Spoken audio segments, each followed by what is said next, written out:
Hi, hi, hi. You're listening to another episode of Inside the Techosystem. I'm your host, David Chuka, and I'm joined by my co-host, Emmanuel Awotunde. Hey man, what's good? Why did you pronounce my surname today? Is Because that's like the I weirdest I thing. always I always pronounce your No, surname you right. don't. And No, I you always don't. do it right. No, I the last always time say I heard my surname was I don't know. I don't remember.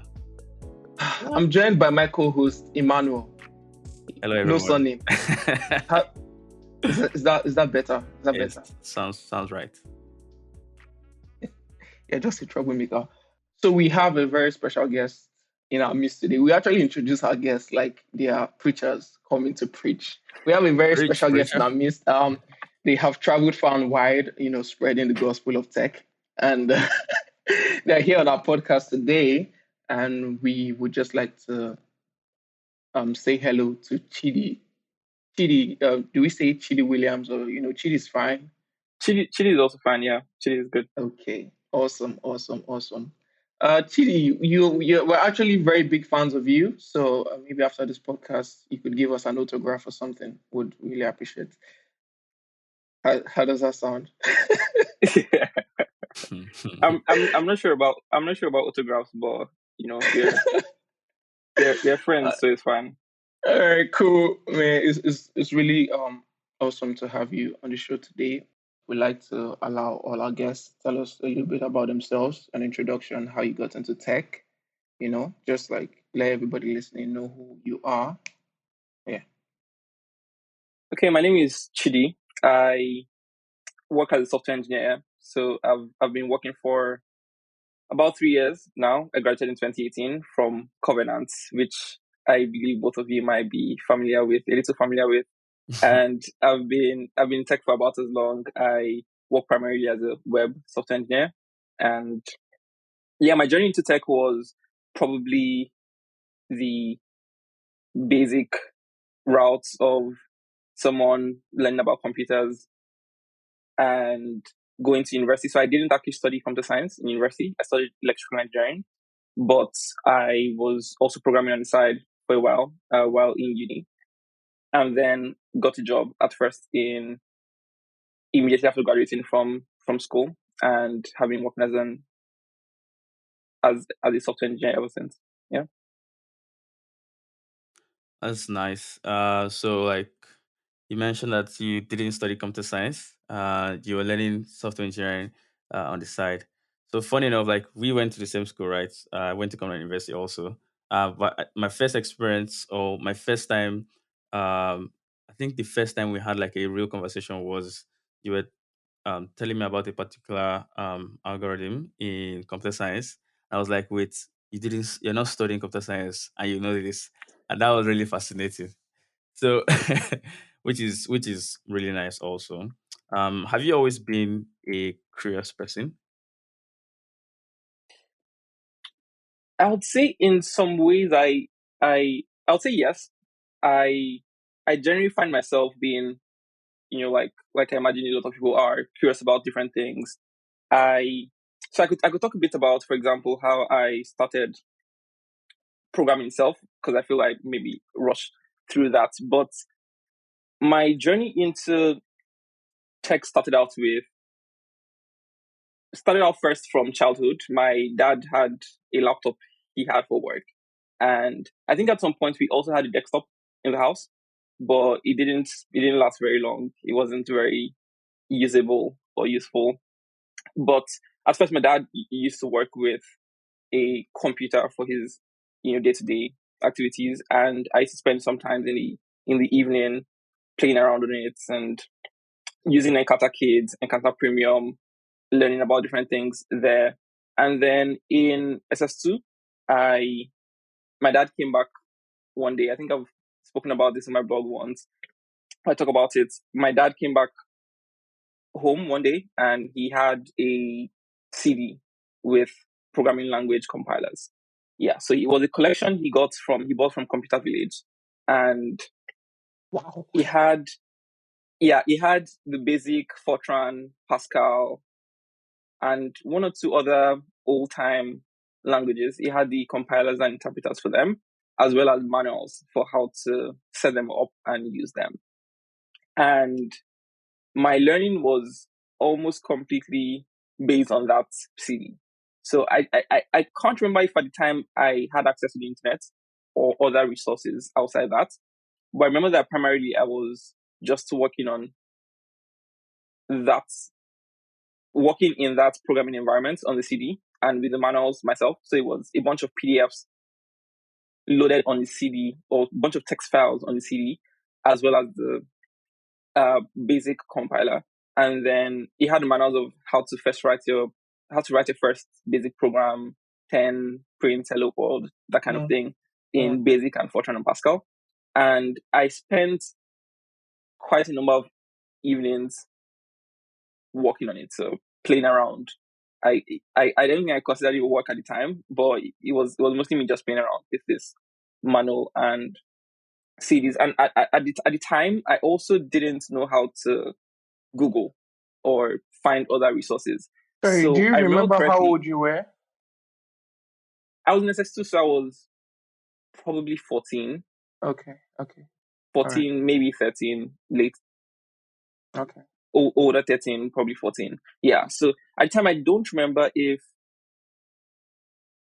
how much I knew about Googling. Okay, so I knew the internet at the time, because now that I remember it, I think I joined Twitter right about that time. But I don't know if I knew that you could learn about programming online by Googling how to program.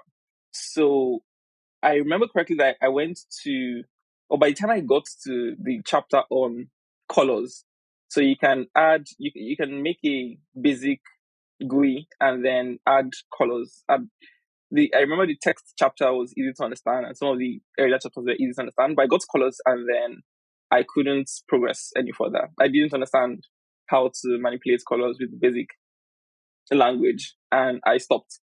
And I didn't pick up programming for a while after that point. The very next time I programmed after I got stuck on this CD I started out with was in 100 level. So in 100 level in CU, like I mentioned earlier, I did elect in CU. And again, I didn't do computer science because I think we felt, and by we I mean my parents, I'm not sure how much of an influence I really had on it, but I think they felt it would be more useful to be an engineer, or it would be more, not useful, to be a more broad education to be an engineer than to study computer science. Yeah, they wanted that extra engineer in front of my name, I guess, or something similar, that I can learn about electrical engineering. And then if I wanted to still continue programming, I could also do it. So that was generally what the thinking was behind my studying elect. But back to how I spent my curiosity about programming in university. In 100 level, I think it was during the long break between 100 and 200 level, I'm not sure, I can't remember what prompted it, but my mom knew someone. My mom said she knew someone who built websites. And again, Computer Village comes up a lot in my life story. But she knew someone your who origin was story.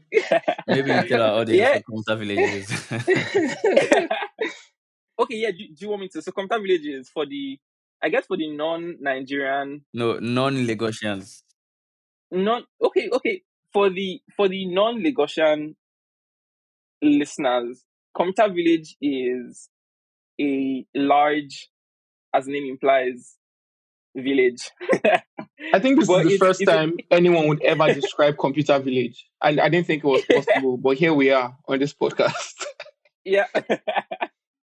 But it's a very large market where you can buy things related to computers. Generally, they sell CDs, laptops, phones, Everything. yeah, you name it. Whatever it is that runs with a computer, you'll probably find it somewhere in Computer Village. And it's in Lagos, right in the heart of the city in Ikeja.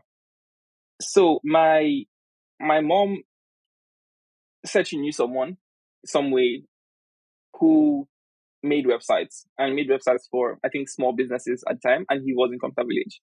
And if I remember correctly, she paid him 10K to teach me how to program for a month.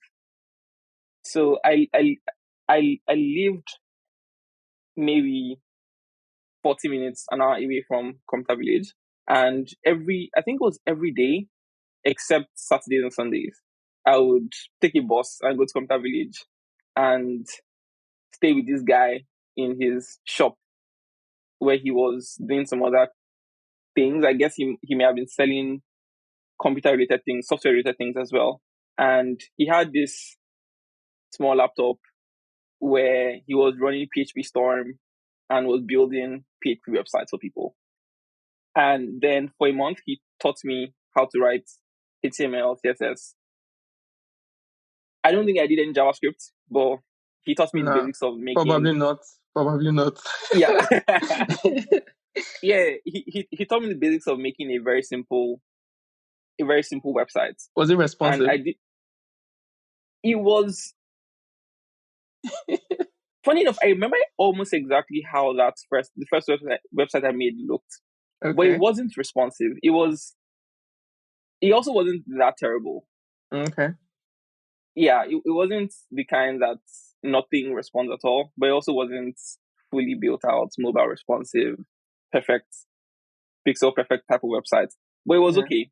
And that was when I took up programming again after that experience for a month. And I went back to school, and obviously there were the other demands of being in school and doing my electings that weren't always or were rarely related to programming. So I did only a handful of courses that were related to programming in CU, in Covenant.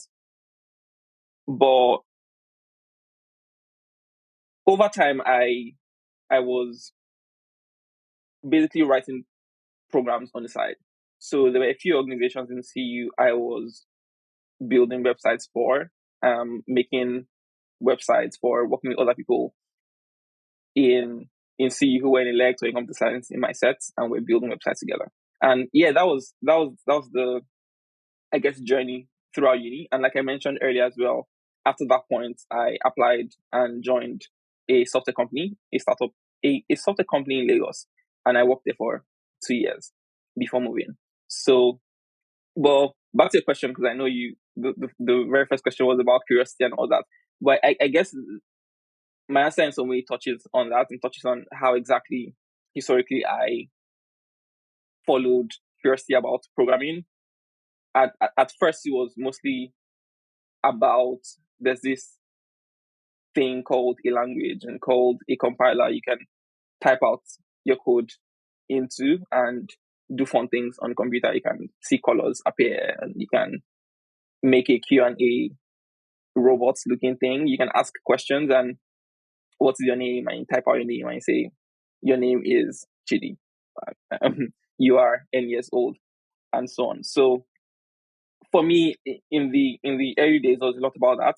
And then after that point in CU, a lot of it was just me learning about websites and how to make web apps. And my very first websites, like I mentioned, were in HTML, just HTML, CSS. And then I learned some JavaScript, and then I learned PHP and got into Laravel and writing Laravel.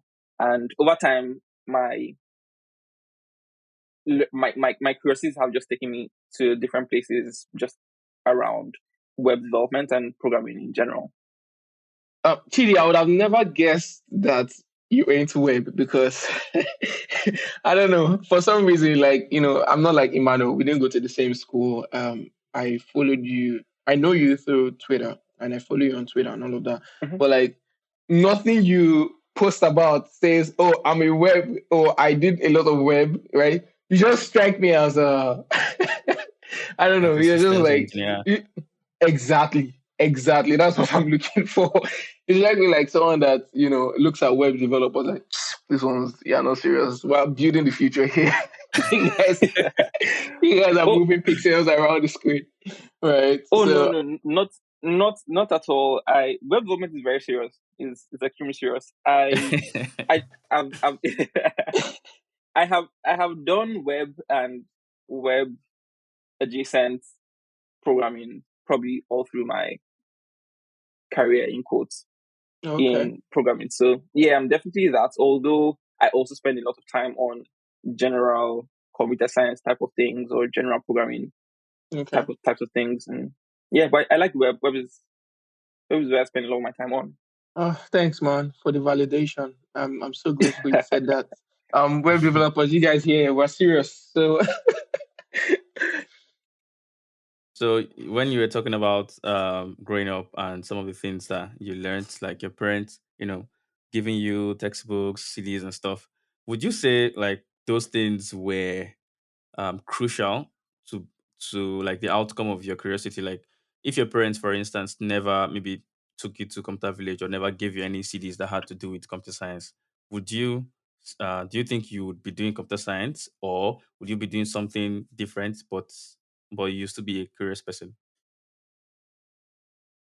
I think that early part of or that early part of my life where I was learning about programming by fiddling around with programs at home were definitely crucial. And I'm not sure I can see how I may have still gotten into programming without that.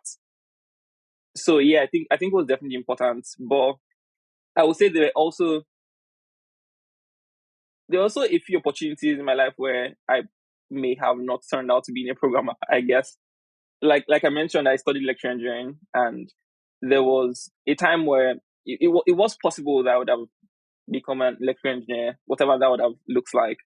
I did, besides the 1 month I spent in my first year learning about programming, many of the internships I did in uni were elect based. So in my, I think in my second year in the, again, holiday between my second and third year, I think, if not third and fourth, I worked as an electrical engineer in a factory.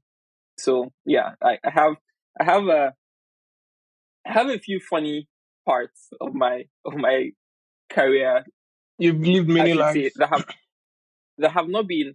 Yeah, I wouldn't say it is. I wouldn't say there are many lives because I probably did not do them as long as a Okay, life. But yeah. yeah, I've experienced.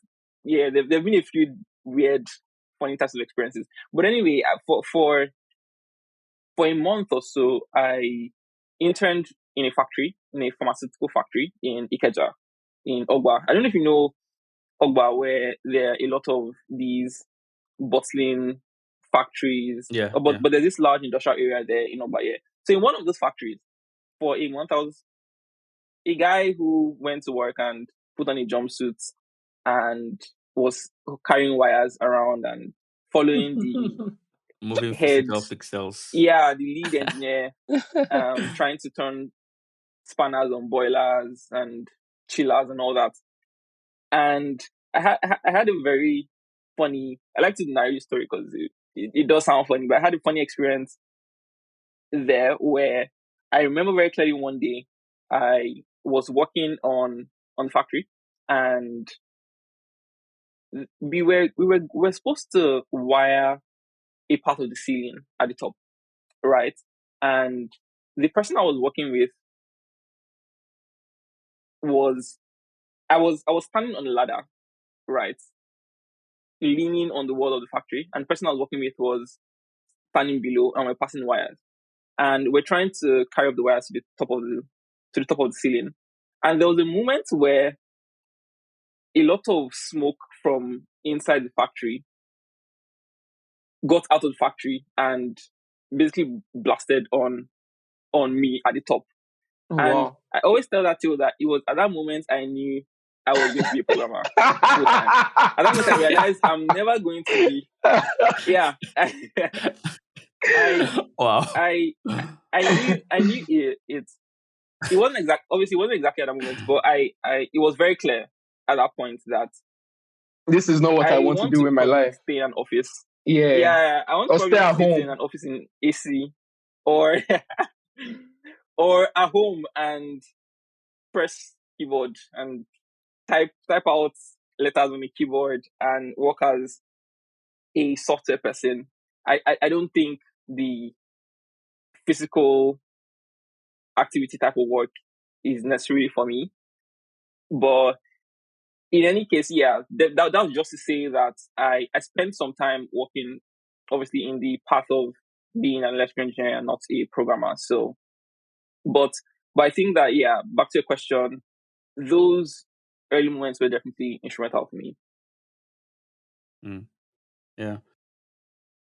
So, like this episode, we want to discuss basically how Chidi, as a person, has become curious, how he learns different things, and we're actually inspired by his website. He writes like great articles. So I personally I bookmark a lot of your articles, and that is not something I do like a lot. Like for instance, if I go to medium.com and I look for like tech articles, I browse through a lot of them because a lot of things these days are just like copy and paste or some kind of like basic information, right? 10 But things like you when I need to go to do your to, you know.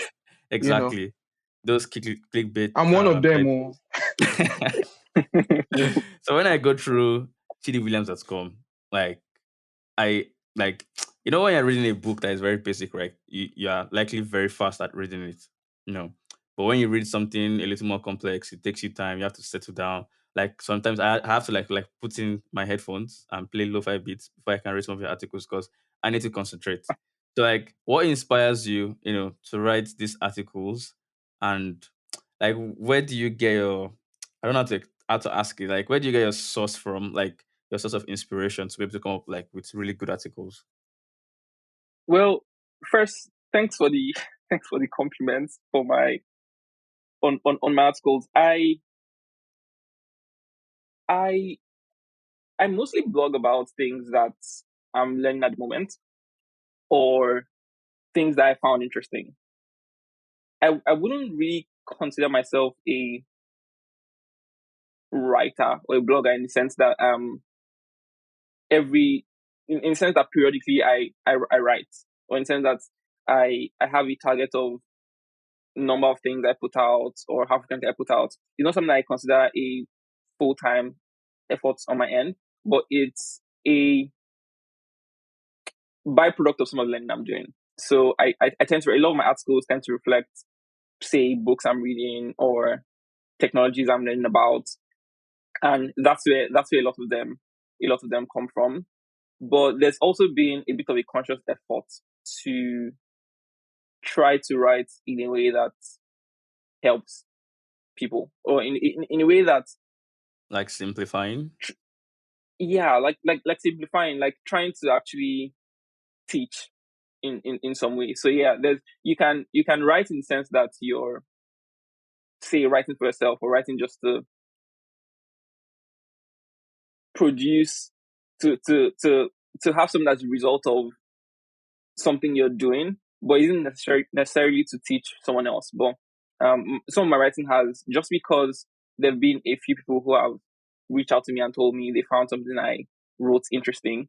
There's also over time been an effort on my end to use it as a way to teach, and here's something I found interesting. But this is how you can also learn about this thing.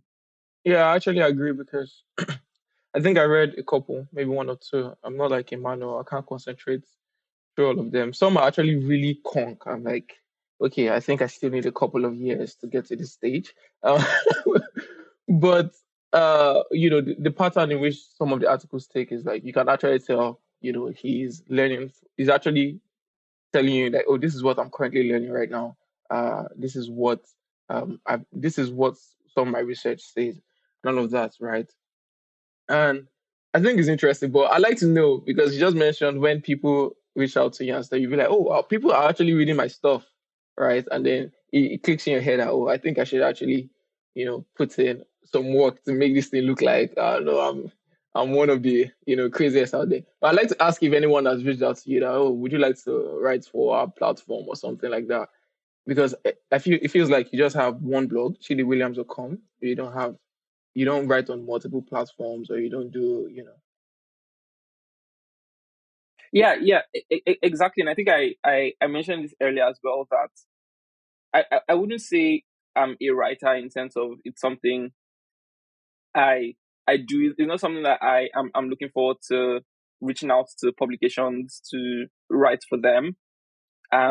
Primarily a software engineer, so the writing Yeah. I do is on the side, and to, I guess, support that in some ways. But I think there has been one time an organization reached out to me to write for them, but it wasn't. I didn't take it up. I wasn't interested in writing for them at the time, and I don't think I am generally. But my writing is more, this is something I'm building or reading, and less of writing as a full-time writer. Okay.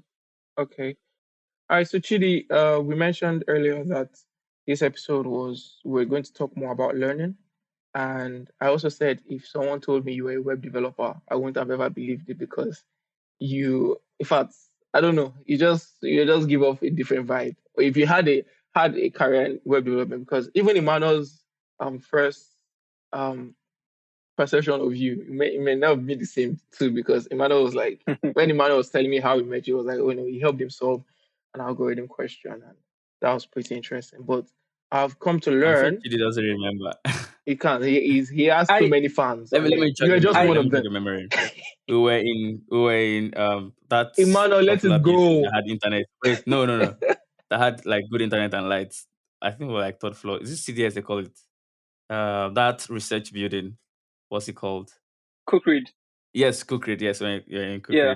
Cookread. I think you were in 400 level. I was in 300 level or 200 level. There was this thing called programming school. We stayed back after like the semester. Yeah, Yes. I remember. So they gave us something to do, like to build like an e-commerce website that sorted like items based on categories. And then I was struggling with the algorithm, and I think he helped me out with it. It was in Cookread. Oh, that's nice. You don't remember? That's nice. I can vaguely remember, Sappenstein. but Do you remember anything called Sappenstein? no. Oh nah. Oh man, Emmanuel is Unfortunately, I trying don't. his Emmanuel is But trying his best here, man. you're to be fair, you're not alone, because I also, one of the first people I saw programming in CU also didn't remember, or maybe doesn't remember as much as I did. And Benjamin Dada, who is also Wait, he wrote who code. Oh my, are you serious? exactly. Yeah. That's an interesting I knew you origin were going to find story. that. Wow. Yeah, so he's obviously more known as a tech journalist now. Yeah. But at the time, I think that may have been the first time I met him, or one of the first few times. He was doing his final year project. I think he did MIS, and he was doing his management information systems. He was doing his final year project, and I remember quite clearly that he was writing Laravel, and it was one of the first few times I saw someone, actually, like in CU, who was building a web app or building websites, Oh, and he wow. all seems so nice and fancy and all that. I'm Benjamin not sure how Dada. well he remembers this, but yeah, Benjamin Dada, exactly. If we have him on the show, we'll jog his memory a bit. Don't worry. For your sake, Chidi. Sure. All right. So, we're talking about learning and how basically it looks like a myriad of things. Like you engage yourself in a lot of things. Like I said you've lived different lives, but like in learning also you've lived different lives and learning. And I wanted to know how you manage, learning different things and ideas probably at the same time, because it feels like you could write a very comprehensive article about Go and then write another one in JavaScript and then write another one, in another language. I'm not sure how many languages you know, but you tell us that on the show, I hope. So, how do you start out? Like, what's like your framework for learning something? Like, if you want to if you see something cool, this might be a fun language to kind of delve into. What's like your framework? Like, okay, how do I attack this, and how do I be be in a situation where I can actually write something and people will read it and people will say, "Oh, this actually really helped me."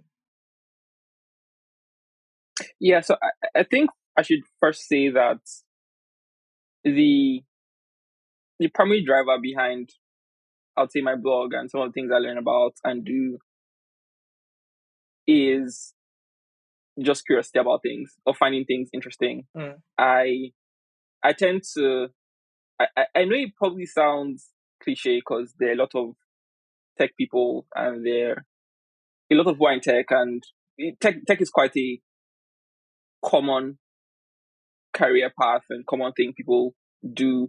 But I was going to say I personally enjoy writing code and being in tech and like learning about tech, and just it by way of learning about computers and working on computers for a long time, I just like it simply, and in plain terms. I quite like learning about like languages and learning about how computers actually work.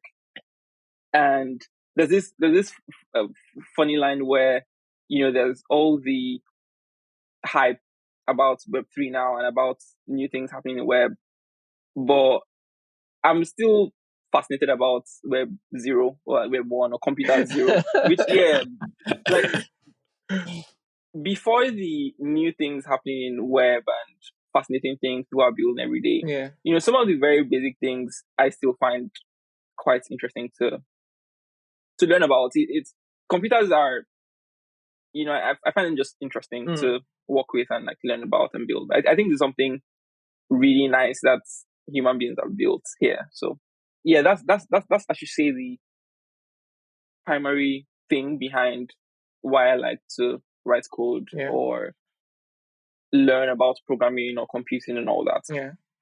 But to your question about the process, I would say that I may not have a fully general or structured approach to learning things, but I found a few things that tend to work well for me. And if you would, if your question is more directed towards how other people can also learn things, I would say it's important to find out what works best for you first. That will probably be as general as I can go with, talking about learning. But in my case, for example, I tend to like two things. So one is I enjoy reading or following YouTube videos. I like YouTube a lot, actually. I find that people who, I find. Do you have premium?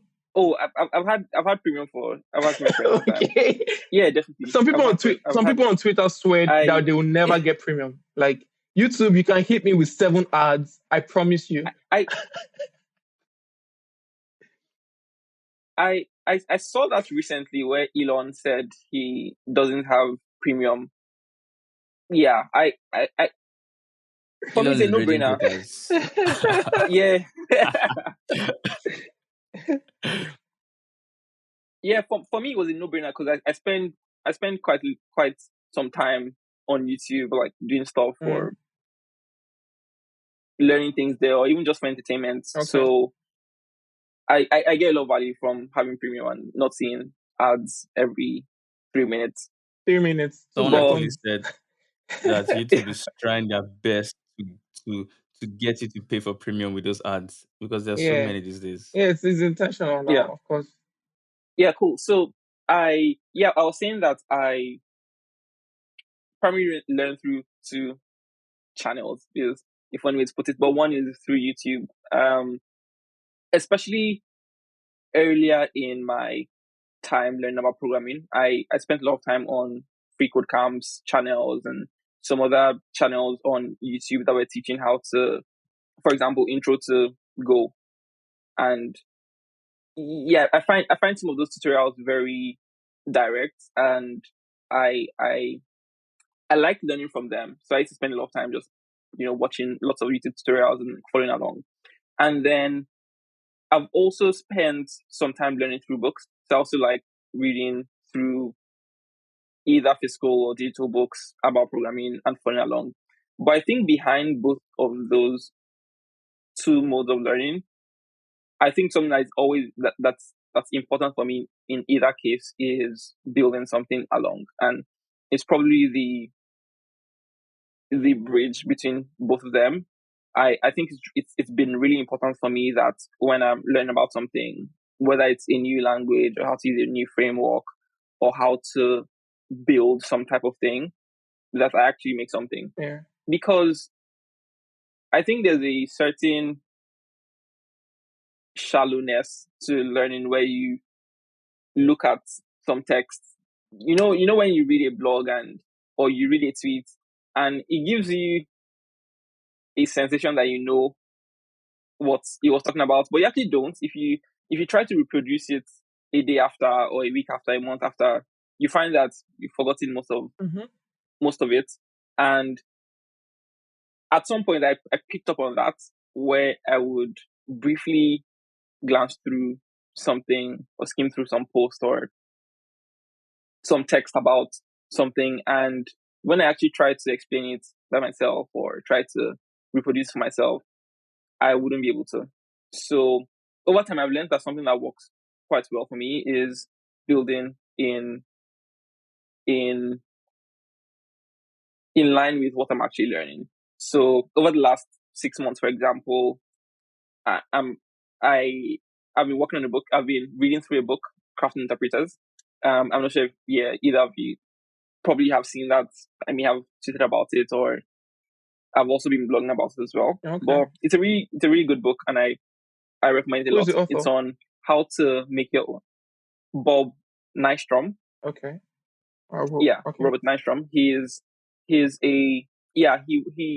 used to work for Electronic Arts, the EA Sports FIFA FIFA company, and a ton of other games. He worked there as a game developer for almost a decade, I think.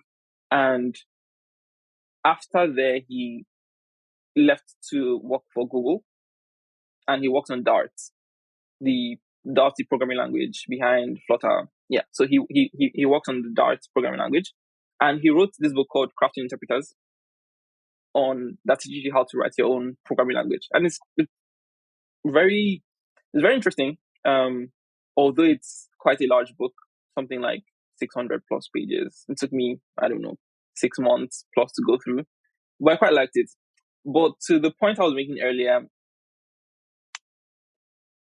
you can spend some time reading through something like that and find that 6 months after, a while after, you don't quite remember as much as you wanted to. You can't quite do what should be the result of what you learned.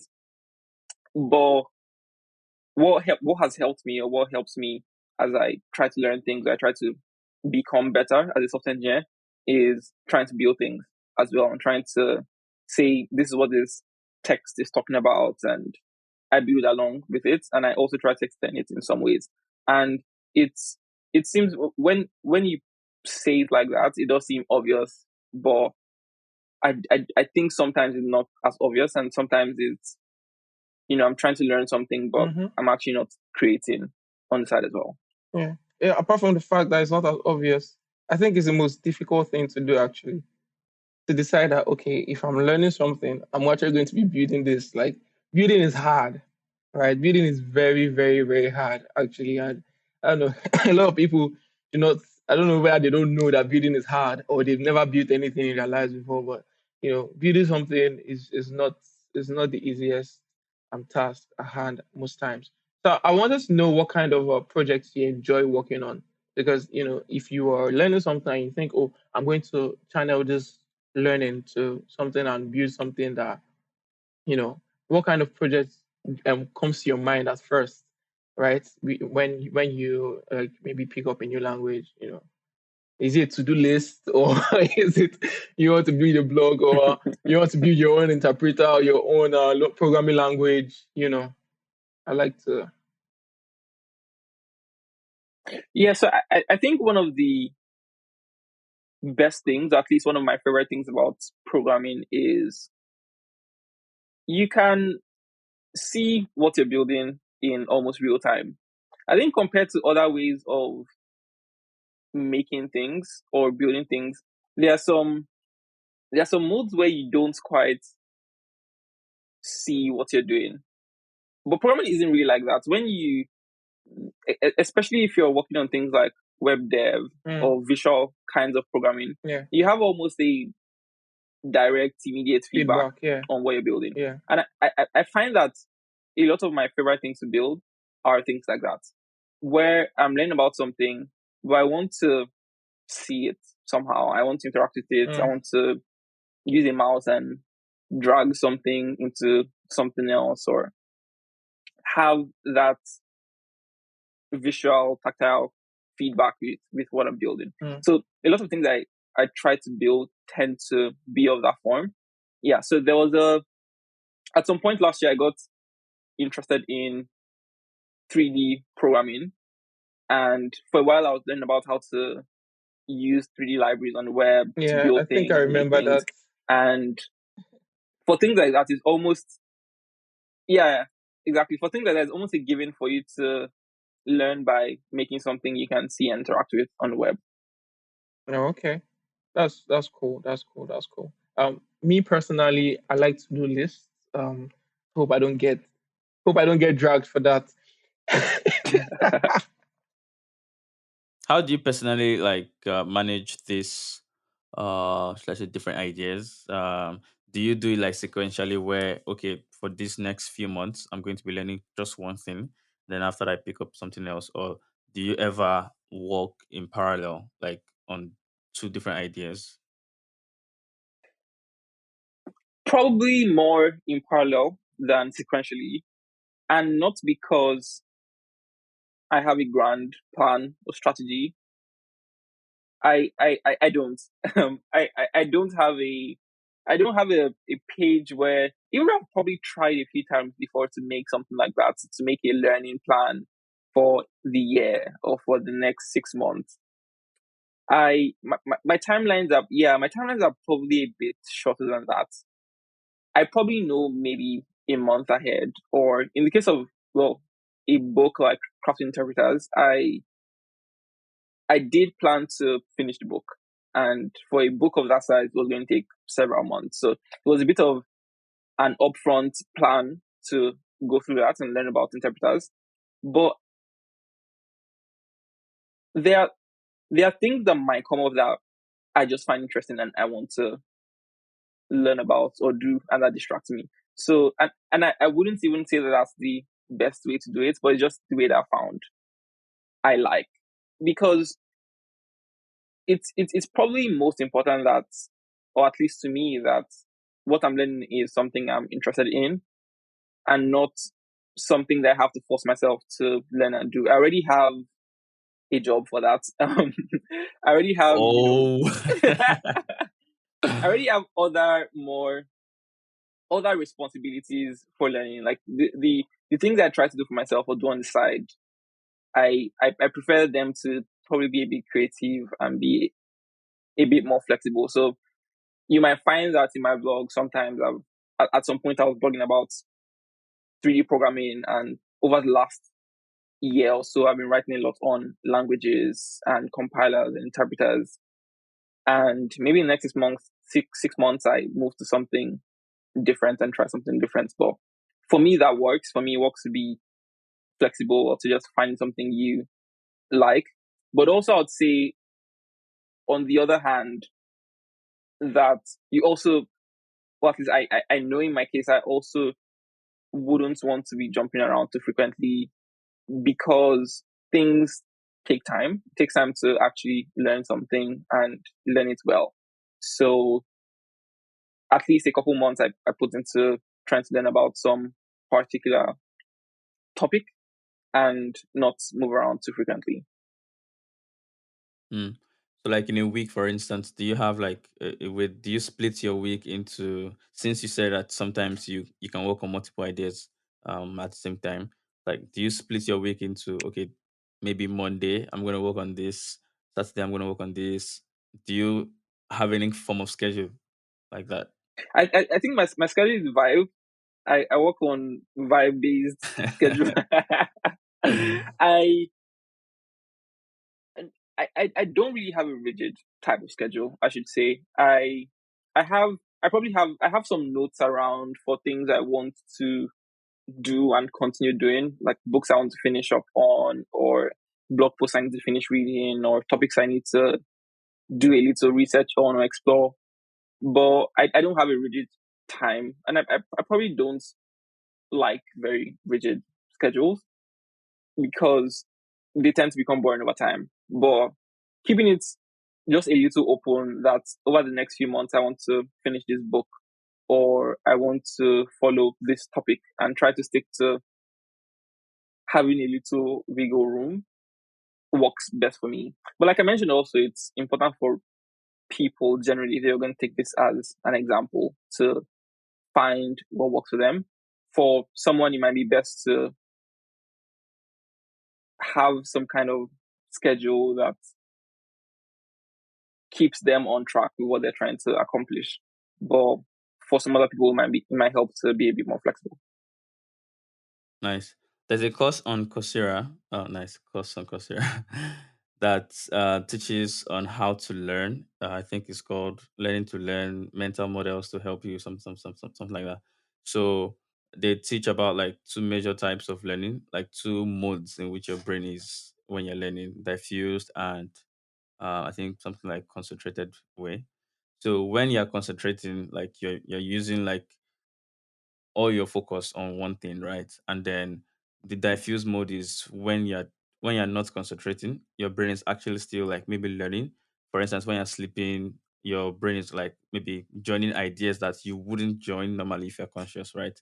So do you think like based on this now, how do you think it has played in your adventures of learning? Do you have periods where maybe you concentrate so hard on something but it's still not working, and then you go take a nap or something, and then all of a sudden all the ideas that you were trying to generate start coming? Yeah, I think that's a good point actually. That there are there are two modes of learning something. So I think definitely I try to make time for the first mode, which is for having a focused period. So I I think I'm a bit of a morning person.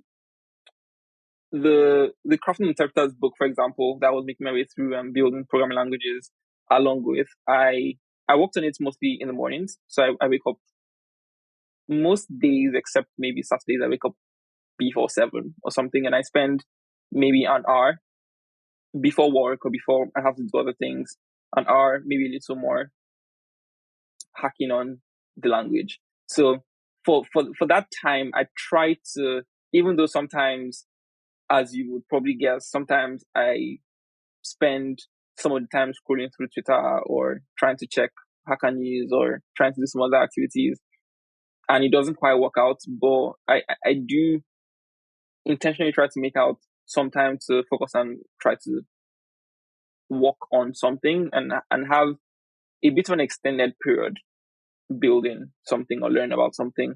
That always helps. But yeah, just like you said, there's a second mode where I'm not exactly trying to focus on what I'm learning. But for example, I'm writing some JavaScript or something else, and then it just clicks that, oh, this thing that I learned about how languages get compiled makes sense in terms of what I'm building, and something else clicks into place. So yeah, there's definitely that distinction between two different modes. Yeah, so would you say it makes sense for you to take a break when something gets too hard for you to crack? Definitely, yeah. I think most people who would most people who face those kinds of problems or get stuck in their work, as most people do, would tell you yes, that it helps take a break. It helps to sleep sleep on it and wake up the next day and go again, or to take a walk, or to take a run and come back to what you're what you're working on. Yeah. Chidi, what are some of your favorite programming books and podcasts that you listen to? Or it doesn't even have I to be think programming; it could be anything actually. okay for books, I think I've mentioned this so many times on this already, but Craft Interpreters Crafting definitely interpreters.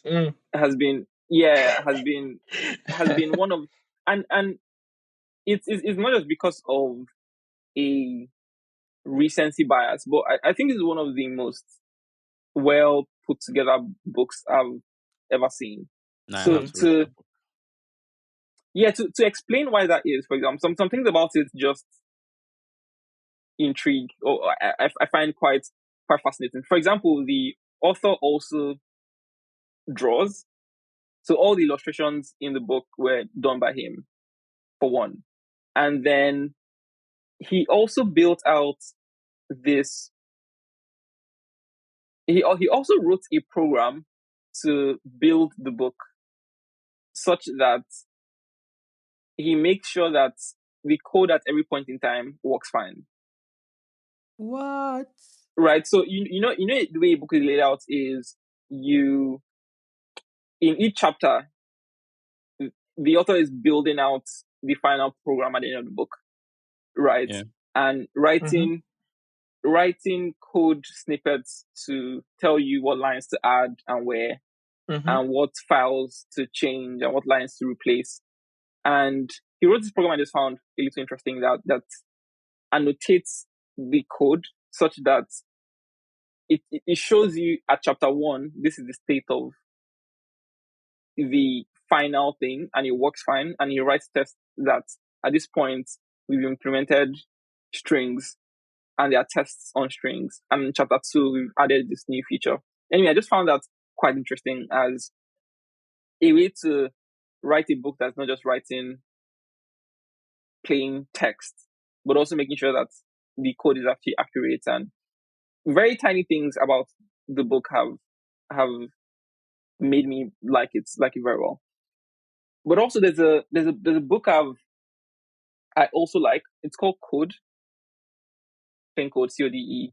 Code, the hidden language of software. I think the hidden language of software code. And I can't remember the name of the author now, but what I liked about the book is it builds programming from ground up.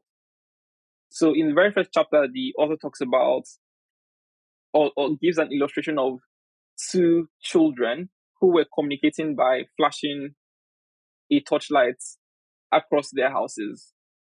And they came up with a weird kind of language where they flash the torchlights to tell themselves, how are you, or something, or to communicate between themselves. And he uses that as a way to explain Morse code or explain binary type of communication with yes and no, or ones and zeros.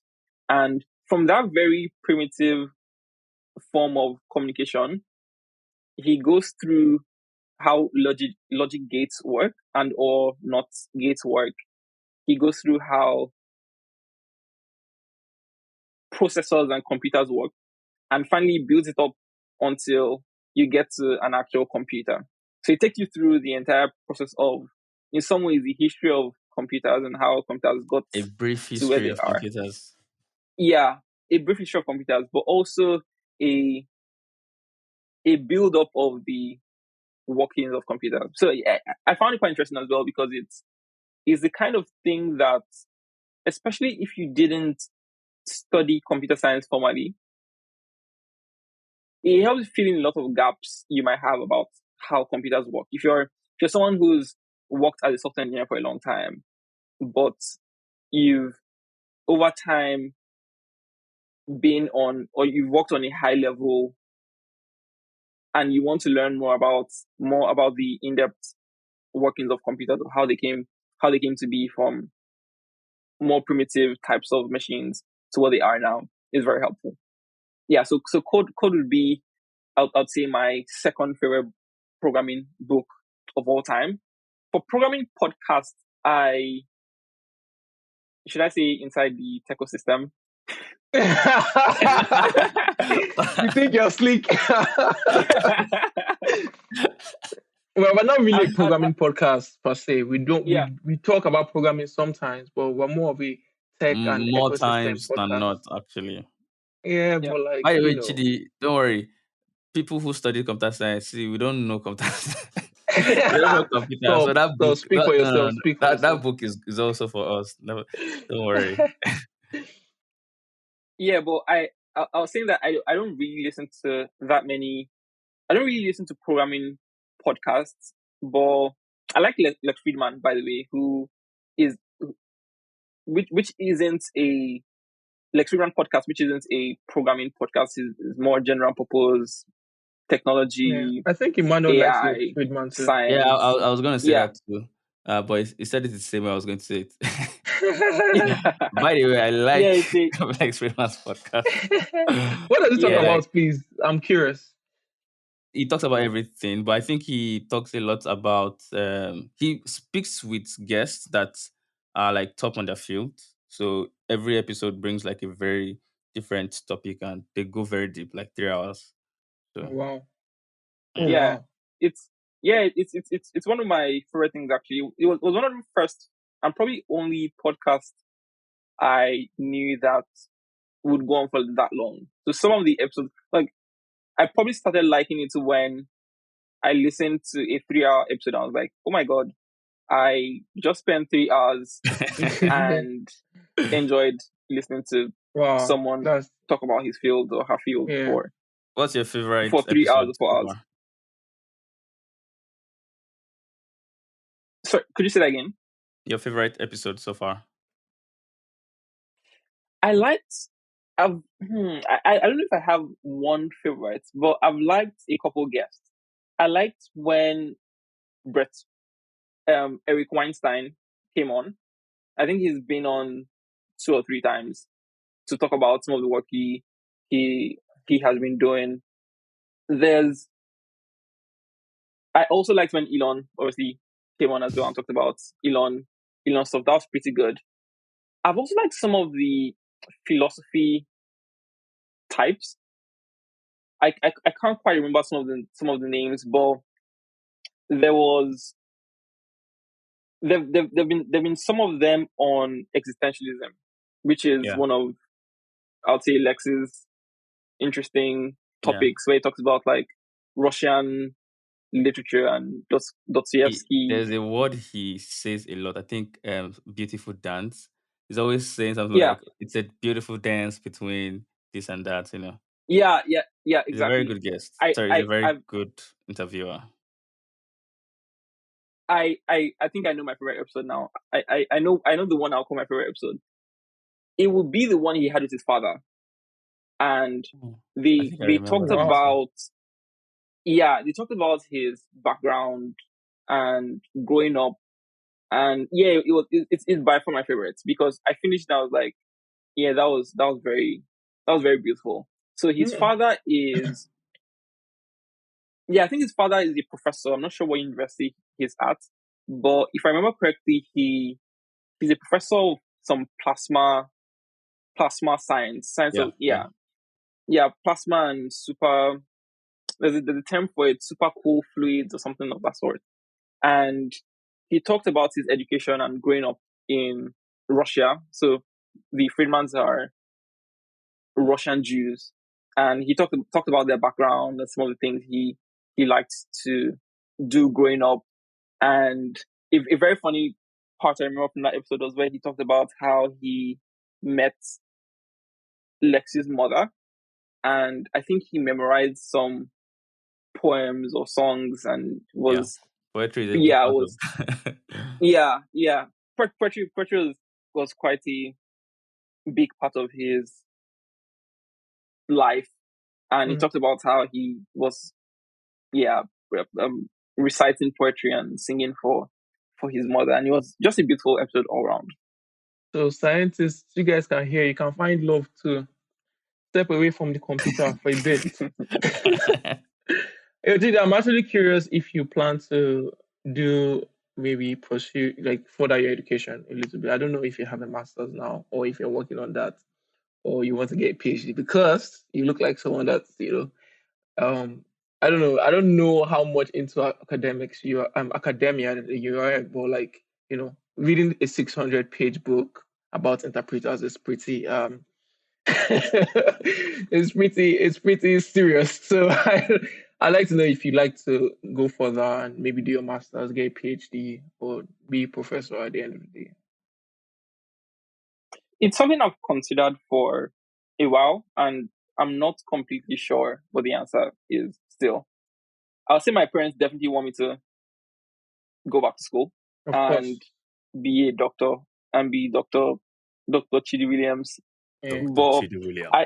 I Kind of sounds nice, though. I don't know if I would. Has a nice It ring to does. it. I'd admit the question is more towards if it is worth the effort for it to sound nice. Other things, so many things sound nice. A lot of things sound nice, but is it worth the the investment and time I'll spend trying to get it? But it's something that I'm still considering. Maybe I might at some point go back to do a master's, maybe a PhD. But at the time, or at this time, I'm not completely sure. It was also something I considered quite strongly, and I almost went towards straight out of uni. In my fourth year, I actually wrote the GRE, trying to apply for scholarships in the US and apply for PhD programs and master's programs in the US and in Europe. But then I got a job offer and decided to just go with that instead of going back to school. At the time, going to actually work as a software engineer just looked like Made a more sense better to you. next step than going Yeah. to school. But it's been a while since then, and things have somewhat changed. So it's possible that when I think about it again, I might end up going back to school. So do you think so? There are people who are not in academia, but they do write like really solid papers in computer science. I think Jeff Dean from Google. I don't think he's in academia, but he has produced crazy papers that big table, big query, those technologies from Google. He's like one of the major guys there. So do you think it's something you would like to do? Like even if you don't go into academia, be able to write papers and come up with, like invent new stuff for the computer science field. I I mean, it think it's sounds nice possible, also. but it's quite, yeah, it sounds nice, but I'll admit that it's difficult. It works in cases like Jeff Dean, who is obviously an extremely smart person, but it works in his case, I'll think, because he's at Google and he's in an environment that encourages. Google has a big research community and research organization within the Google research, and they have people who are actually academics and people who aren't, but work closely with the academics. And if you're in that kind of environment, yes, you would tend to produce academic work in computer science and so on. But just like you said, yes, it's true that there are people who do that kind of academic study outside academia, but it's a lot harder except you're in somewhere that has a big research vision and drive. Maybe you work at Google or OpenAI or similar. Yeah, it actually does make sense. So I think even some of the papers will be joint written by someone in academia. I suspect there's a guy called Sanjay. He's also one of the people that used to write with Jeff Dean. I suspect he might be in academia. Aside from the programming podcast and titles you give us, are there other books like outside tech, like completely outside tech, maybe like philosophy or because you mentioned philosophy, that you really like? Of course they are, but something in terms of books. So one of the more interesting books because when you ask for my favorites, for example, sometimes it's really hard to go through the list and try to think of the favorite one or two. But I'd say over the last year, there've been a couple of interests I've had and followed and tried to read about.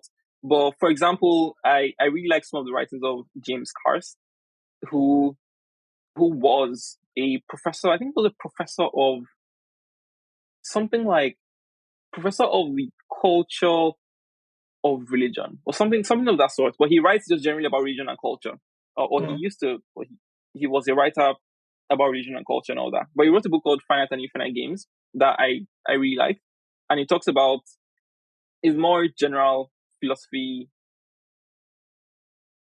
It's more general philosophy, and I quite liked his book. I also recently been in the last 4 or 5 months read The Great Gatsby, which sounds weird, That's but I didn't actually the watch. book of the Yeah, movie, right? the book of the Yeah. movie. Okay. Yeah, Okay. Okay. yeah. So I didn't actually watch The Great Gatsby when, well, everybody else watched Same. it. Nice. I I haven't only seen watched it it. all. Same. Yeah. Same Okay, cool. here. I'm in good company then. Yeah. Yeah. I only read it. I only read it in the last 5-6 months, I think, and I really enjoyed it. I liked it. I've been trying to read more and more fiction, and that was one of the ones I started out with. So yeah, I quite enjoyed it. That's nice. Do you know this book that Elon Musk cites a lot? Something about galaxy. I think the Hitchhiker's Guide to the The Galaxy. Hitchhiker's Guide. Yeah, yeah, yeah. I Yeah. I've had a lot of references to it, but I've never read it myself. It's something that I also want to read. Yeah. All right, Chidi. Thank you so much for coming on this episode with us and talking about a lot of stuff, especially things that are important to you and personal life stuff. It was really awesome having you here. We've come to the end of the episode actually, but before we dismiss our guests, or before we let our guests go, we usually ask a very very important question. It's very serious, and we'd like you to take your time to think about it. Are you ready? I guess so. Yeah, I am. Okay, so the question we usually ask every guest that comes here is, what would you be doing if you were not in tech? You never got that CD from your dad. You never went to computer village. You never stayed back for programming school. In fact, you never saw Benjamin Dada writing Laravel. What would you be doing if you never got an introduction to tech whatsoever? And you're just Chidi Williams It'll be with no during technical Spanos. background. Well, Yeah. nah. After the smoke incident, he said nah. So like, what would you be doing if you're not in tech? If you had no technical background whatsoever? So well. One answer is the one you started out with, which is I would probably be an electrical engineer. Okay, maybe not the smoke kind or the pendulum ladder kind, but I'll probably have been some kind of electrical / electronics engineer. That's probably where I would have been. I don't think I would have stayed very far from STEM in general. Okay. If at all I wasn't in tech. So yes, probably somewhere around engineering in general. Maybe not software, but a more hardware in quotes kind of engineer. All right. Thank you for your answer. We've had really, really weird answers in the past, but this is civil. Thank you. There was a brief moment where I considered being a doctor, I think, but it never really worked. I wasn't going to be a doctor. I don't think I would have. Yeah, medical. Yeah, oh yeah, a medical doctor. I don't think I would have made a good one. So yeah.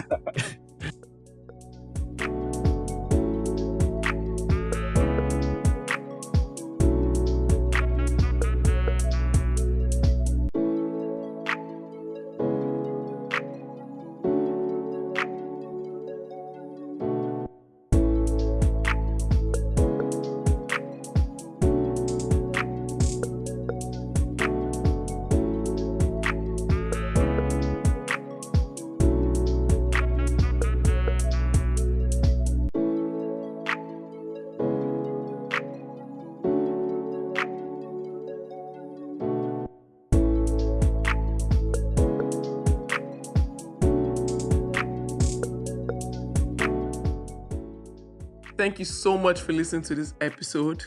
Remember, we release new episodes every other Wednesday, and you can subscribe to this podcast wherever you get your podcast, whether that's Apple Podcasts, Google Podcasts, or Spotify. If you would love to connect with us, you can follow the show on Twitter and Instagram at insidethetechos, or subscribe to our newsletter and shoot us an email at insidethetechosystem@gmail.com. We love hearing from our listeners. You can follow the host on Twitter as well, Chuka at Siwadiogu and Emmanuel at Olalua_98. All right, see you in the next one.